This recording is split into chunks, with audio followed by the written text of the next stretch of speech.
రవి ఒక చిన్న గ్రామానికి చెందిన 19 ఏళ్ల అబ్బాయి తన చిన్న ఇంటి మెట్లపై కూర్చొని తన చేతిలో ఖాళీ జేబులను చూశాడు. అతని తండ్రి రైతు, కుటుంబాన్ని పోషించడానికి చాలా కష్టపడుతున్నాడు.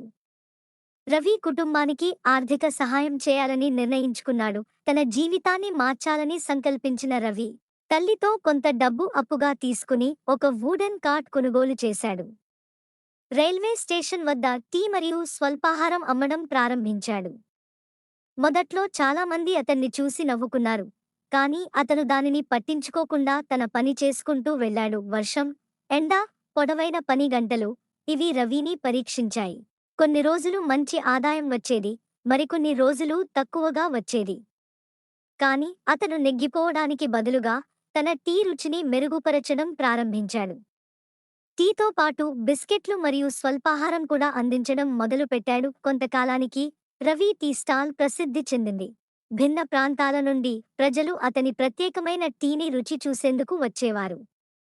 తన పొదుపులతో ఒక చిన్న షాప్ ప్రారంభించాడు. కొన్నేళ్ల తర్వాత రవి అనేక టీ షాపులను ప్రారంభించాడు. ఒకప్పుడు కడుపు నిండా తినడానికి కూడా ఇబ్బంది పడిన వ్యక్తి ఇప్పుడు విజయవంతమైన వ్యాపారవేత్త అయ్యాడు. అతను తన తల్లిదండ్రుల కోసం ఒక అందమైన ఇల్లు నిర్మించాడు మరియు అనేక మందికి ఉద్యోగ అవకాశాలు కల్పించాడు.